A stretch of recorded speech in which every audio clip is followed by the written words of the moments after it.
Well, good morning. I am excited to talk about the trip that you all had sent Josh and Rachel and I on to India.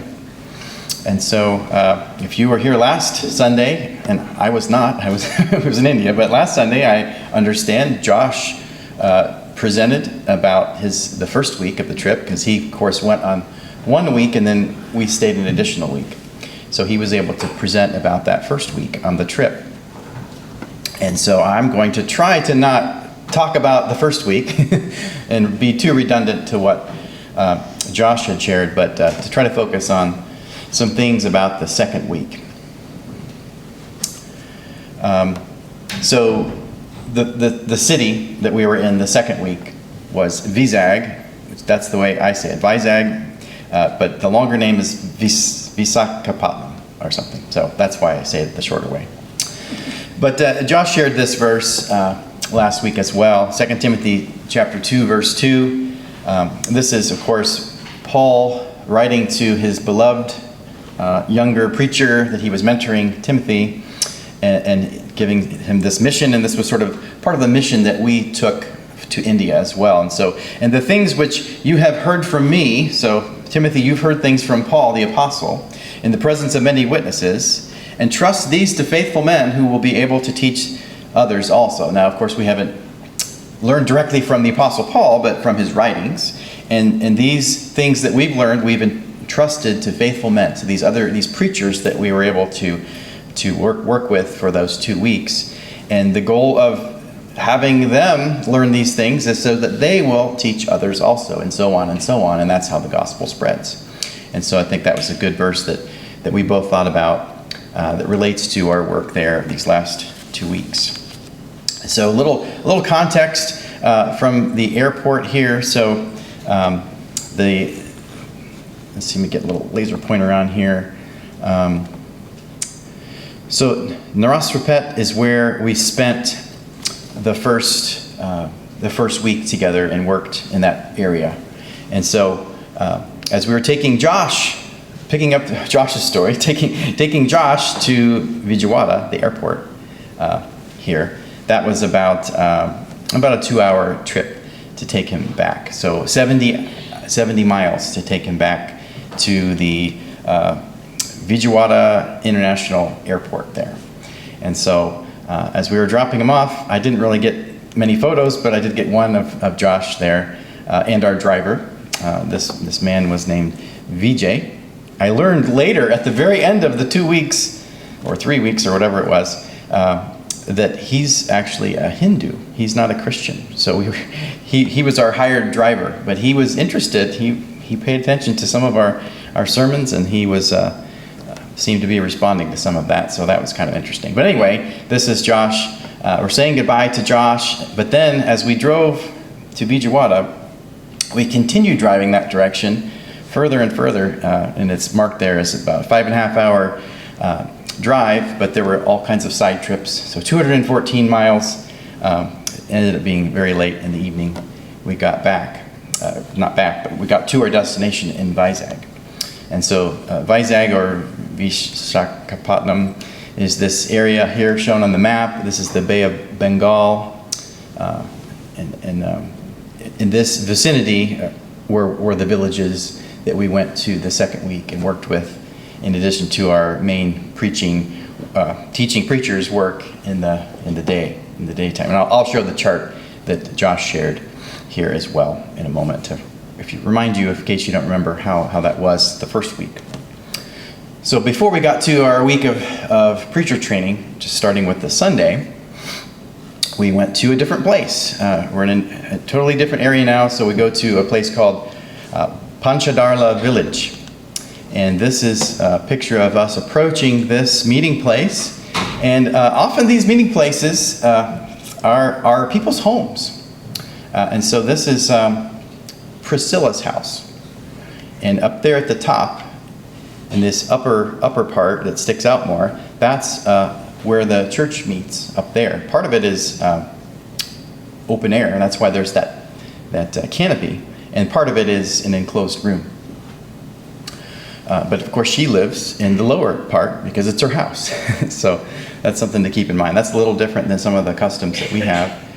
We have a dedicated church facility here that we meet in, right? That's a little different. So at this meeting place, there's a regular preacher. His name is Mohan, and there were a couple different Mohans, but this was the Mohan in this area.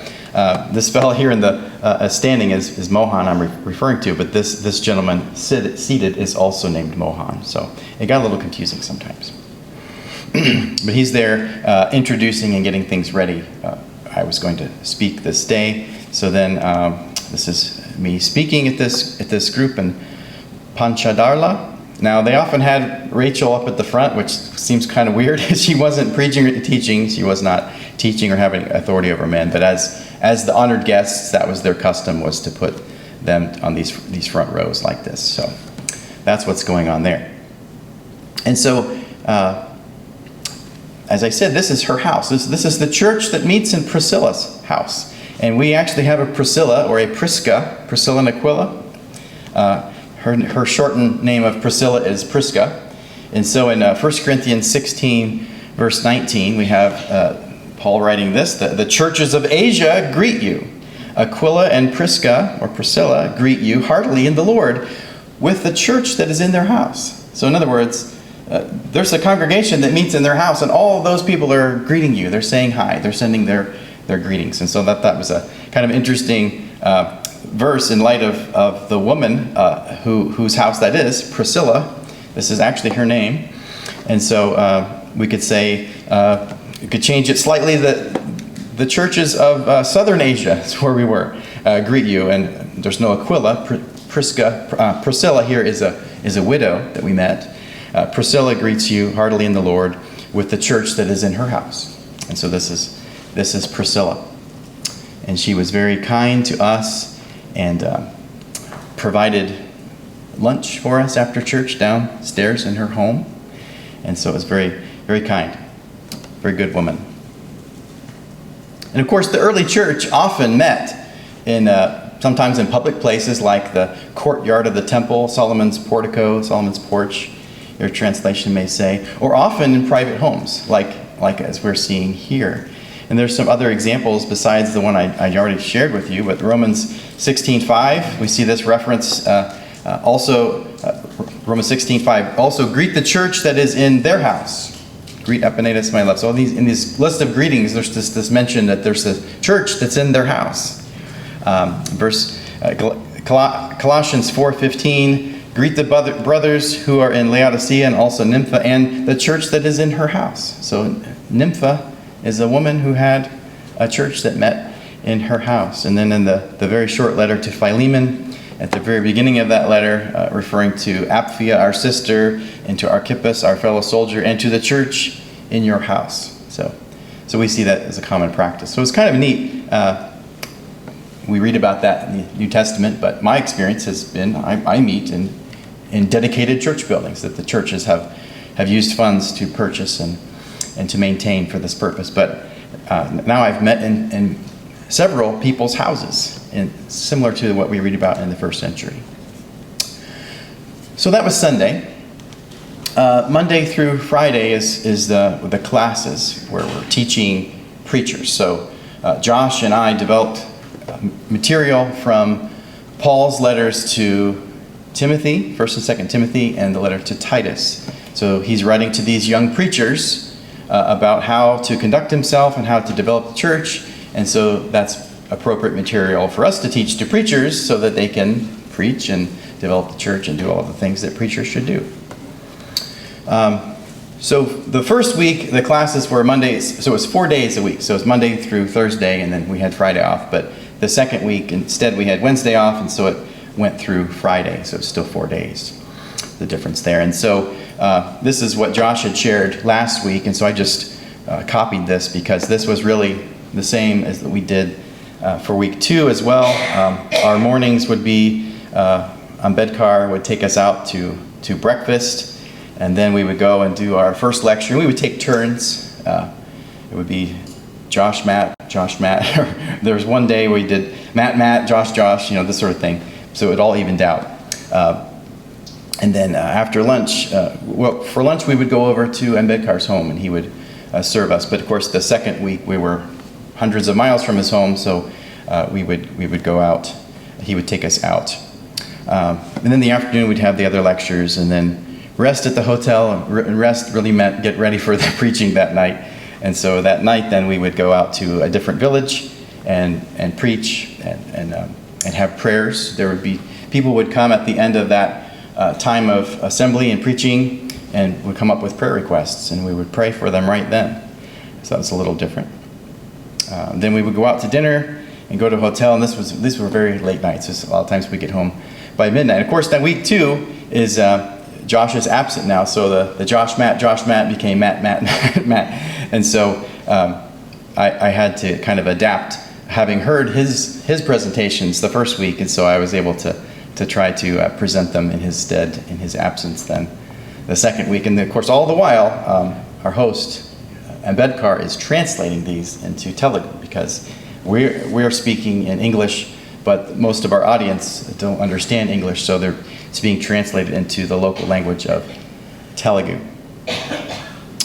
And there was a sign that they had inside the meeting place for this second week of classes, and so my name's up in lights there, not lights, but Brother Matt DeVore and Brother Ambedkar Guduri.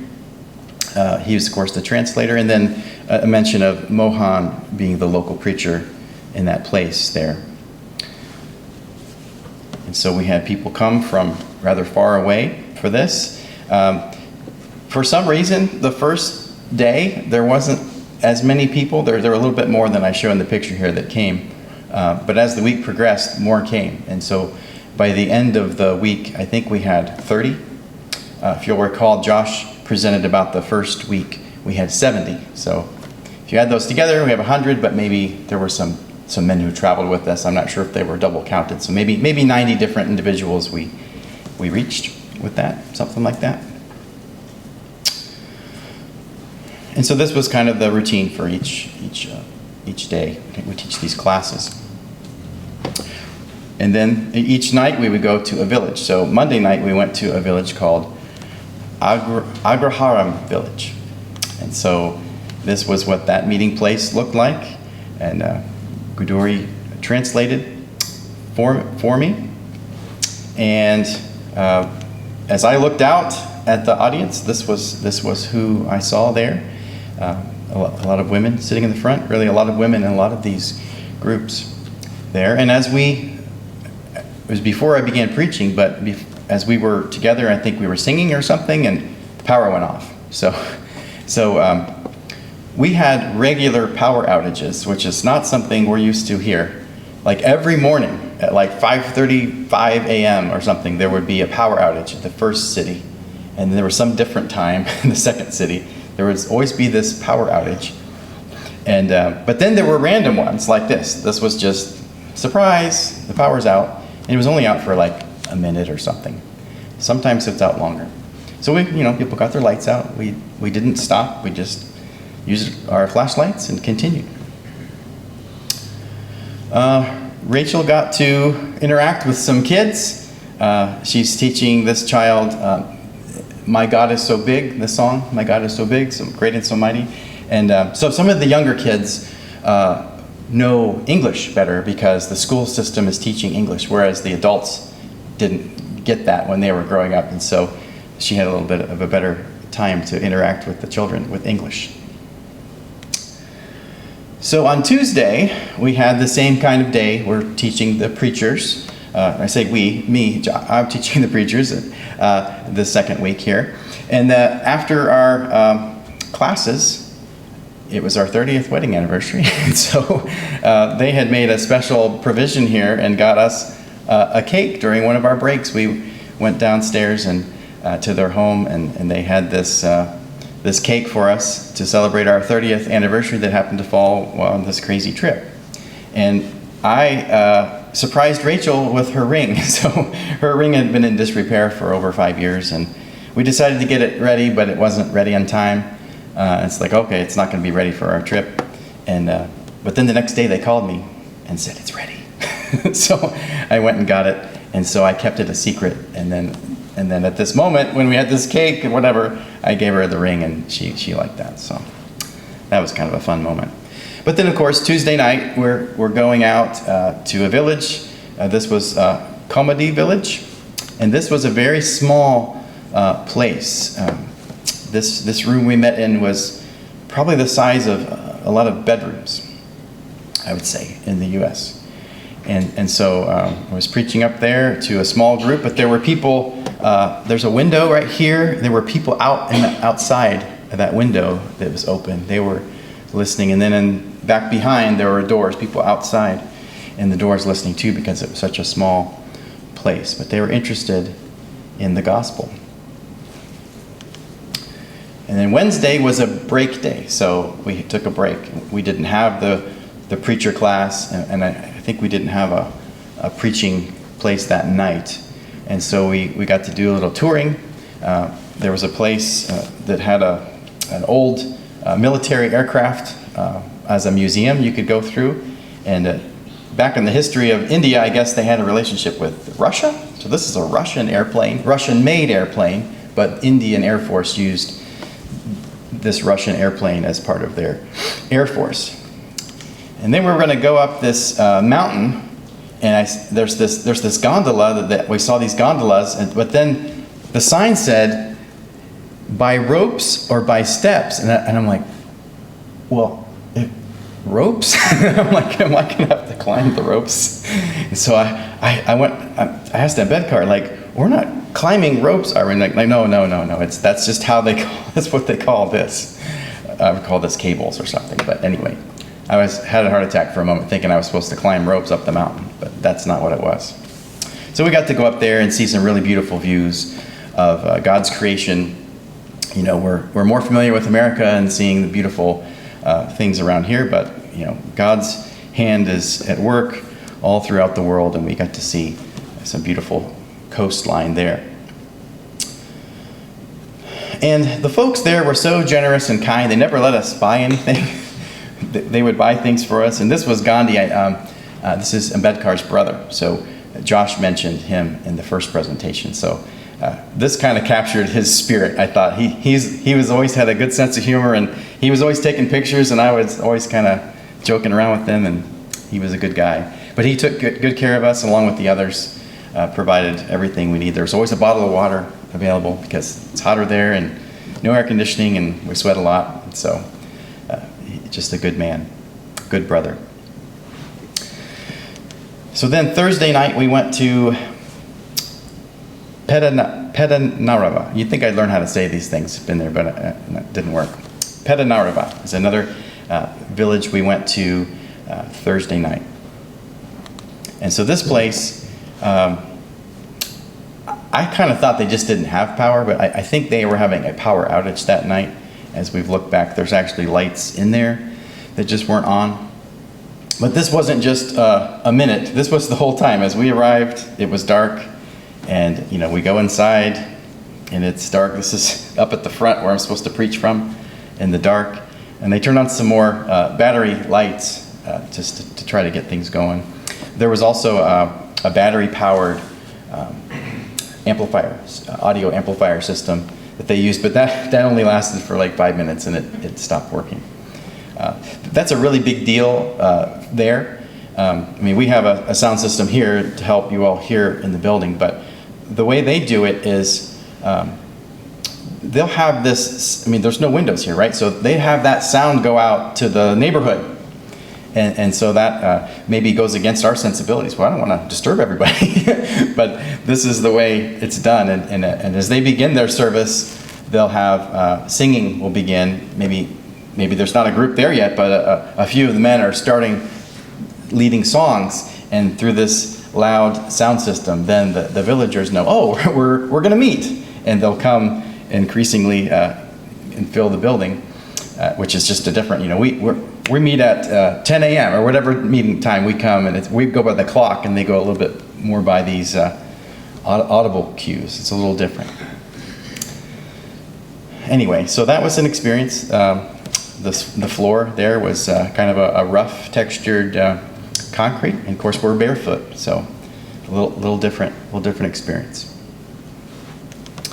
And then on Friday, I mentioned before there was kind of a smaller showing in this preacher's class, but by Friday we had quite a few more, and it was estimated about 30.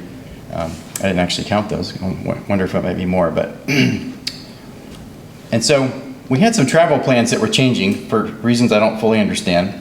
And so I was asked to change our 4 lectures for Friday, which is 4 hours, to be half. And so I changed each of those from 60 minutes to 30 minutes. And so we left a little earlier to travel to Araku Valley. And so this on the map here shows about 3 hours and 15 minutes to drive, but of course it's always longer because we're stopping and seeing things and having tea and all kinds of different things that are part of the culture there. We met a preacher there I failed to get a picture of named Timothy when we came to Araku Valley, and we got to go to a coffee museum, and Josh really missed out because, of course, if you know, Josh is a coffee scientist. That's his profession, so he kind of missed out, but we brought him some coffee back from there. But this was a day where I started not feeling well. The first week, Rachel had a couple days where she wasn't feeling well, but the second week, it was my turn. And we stopped at this place. It sounds like I went to the hospital. It says something Krishna Hospital, but I didn't even go in there. I think it was more like a pharmacy or a clinic or something. And Ambedkar picked up some medicine, some pills that helped my stomach feel better. And after another day and a half, I was kind of feeling better. So we were planning to preach in that Araku Valley area here, but something changed again where we ended up going back to where we started, to Narasarapet, the first city that we came to. And so I think Ambedkar's wife Naomi was missing him as part of it. So he had sacrificed a lot to be on the road with us, and so we got to go back and be with them. So this was a long trip. It's about 10 hours, but again, there were all sorts of stops along the way, so it was very long, very late at night. And so now we're back for our third Sunday. From Narasarapet, we went north to a place called Rudravaram. And that's where a preacher who'd been with us the whole time named Solomon, he preaches there at this church building here. That's the exterior of that. And one thing I noticed that was interesting I wanted to share was when they have, we shared the Lord's Supper, and then we passed the collection plate, right? We had the collection. Instead of passing a plate, they have a thing up front. So, and I've seen that in the United States. Sometimes they don't pass a plate. They'll have a place where you would leave your collection either in the back or in the front. And so they had something in the front. And that's something we've seen in all of the places we've been. But one thing that they do that's a little different is there's a song they sing during the collection time. And it's in Telugu, so I can't tell you, I can't sing it and I don't know the words. But the meaning is something like, God has blessed us with things and we're giving back a portion of the things, something like that. And so they sing that while they give the collection. And they put cash into a little box is what it is. But at this one place I noticed there were also some non-cash offerings, and they were brought dried rice and put that there. You have to remember these folks are some of them are very poor, and they don't always have money, and some of the needs all the needs are very practical, and so some of these folks make a point in their week when they make a meal, and every meal has rice. Every meal has rice. There's not a meal that doesn't have rice because there's rice every meal. That's different because we have more variety. But when they make their meal, they'll take a handful of rice and put it in a little bin and set it aside so that at the collection they have something to give. And that can be used to help the preacher, because the preacher doesn't get very much. There's not much in the collection, and so this helps the preacher to have some food, or food for needy saints, or when they are able to get together, as I'll show you here next, they may share that as a congregation, to share that together. So that was something a little different. I wanted to share that with you. So after church, we went to, I think it was said that it was an elder's home, one of the leaders in the church there, to their home, and they had us for a meal in their home afterwards. As was the custom. That's just pretty much the pattern. We're always invited by some home, some family, to have a meal with them after we meet, even late at night. So moving to Monday night, this is the final sermons. This is Monday. We're going to leave on Tuesday. So I preached a sermon on Hannah's prayer. So Hannah, the mother of Samuel, how she prayed for a son because she was barren. And then the Lord provided her a son, Samuel, and she dedicated him to the Lord, to the temple, and to Eli. And so that was the final sermon there. And this was the place, this is the same meeting place where we held the first week of preachers' classes, if you recognize the walls there. And I wanted to talk a little bit about prayers, just the way we experienced them there. And I have a photo of someone took of while I was praying, and we were all there praying together. But I was leading a prayer. So what would happen is, after the service was over, kind of like imagine if we dismiss here and have our closing prayer, and then different ones of you come down to me and ask for prayers, or whoever's up here, or come to Rick. Different ones will come to people, or some ladies will go to Rachel and ask for prayers, and very specific prayers. Sometimes they need a job, or sometimes their children need a job, or they've done all this education, but they almost got this job, but then someone else paid a bribe and they didn't get the job. Things like that. Or like Hannah, barrenness. Some of these things that maybe we would be a little squeamish about, almost it's embarrassing or something, maybe we'd be more private about. We are barren and we want help, is what they're asking. We want God to bless us with children. There were 2 or 3 different requests of that. And 2 or 3 requests about, my husband and my brother are drunkards and it's destroying our family, and pray for them. And so we would pray for them right there. Or I have children, but I want them to be faithful. All these different things that are just things we can identify with, but maybe some of these we wouldn't bring up, because of different cultural norms or something. But it was very good to be able to pray for these folks. And I encourage you to pray for them, even knowing these generalities that I've mentioned, but pray for them. We learned a greeting, and it's Vandanalu. Now, I'm doing this with my hands, so this was very common to greet people, even if you don't say anything. You're sort of like shaking hands. Sometimes there would be this, and then shaking hands. But this Vandanalu is a uniquely Christian greeting, is the way it was described to me the first week. And then by the second week, I finally figured out, here's where it comes from. So Romans 16:16, where Paul says, greet one another with a holy kiss. All the churches of Christ greet you. In the Telugu translation of the Bible, that greet is a vandanalumu. I think it's plural, but when you're saying it to a single person, you say vandanalu. So they're taking it from the scripture here, and it's just become this custom that when Christians greet one another, they say vandanalu. And I thought that was really, really interesting, because we don't have a specific thing, right? We say, hey, how are you doing? And maybe we would sometimes, in a more formal way, say, grace to you and peace from God our Father, and you try to use the Apostle Paul to greet one another or something. But this was just something that they all do, and I thought that was worth sharing with you. There's a big emphasis on honor in this culture.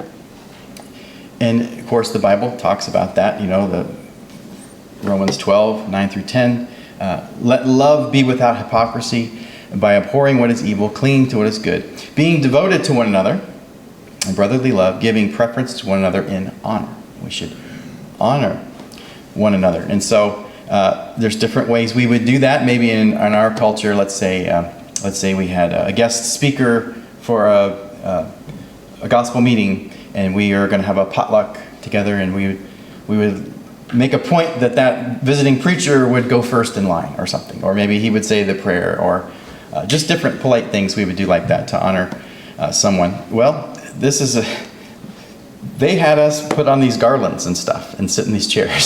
So this was very different for us, but this is the way they honor guests. And so we had these garlands that were made of very fragrant flowers, and they'd have you sit there, and everyone wanted to take a picture with you because you're the honored guest.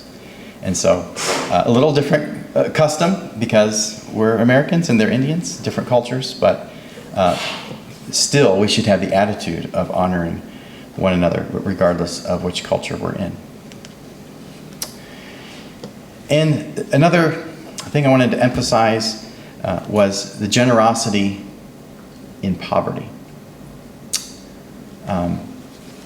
We think about the widow who gave the widow's mite, right? In Mark 12:43, and that widow who gave just that little amount, right? And Jesus says, and calling his disciples to him, he said to them, "Truly I say to you, this poor widow put in more than all those putting money into the treasury. For they all put in out of their surplus, but she out of her poverty, she put in all she owned, all she had to live on." And as these folks, they're not all uniformly as poor as each other, but there's a palpable poverty there among these folks, and yet there was a generosity. They would give us things and put us in this place of honor and share their food with us, and not let us buy things, because they would provide everything for us.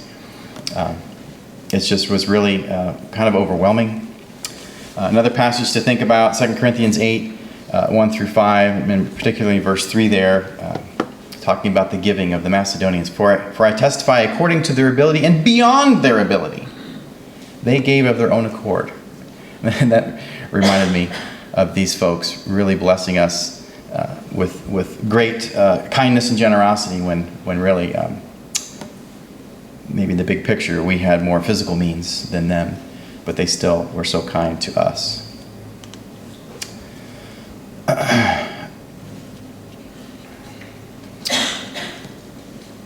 So also, we just want to think about the Great Commission. It's really as our final thought here. The Great Commission, we often focus on making disciples and baptizing them, and that's important, the Great Commission. But thinking about our trip, my emphasis is on all the nations. We can become culture-centric. We're Americans and we're Christians, and that's what Christianity is, or tying them together in some strange way with politics or whatever. The reality is that salvation is for all men. The gospel is for all, and the Great Commission, Jesus says, "Go therefore and make disciples of all the nations." And so we need to remember that it's not just locally here, but there are nations out there in different groups and different cultures, and the gospel is for all.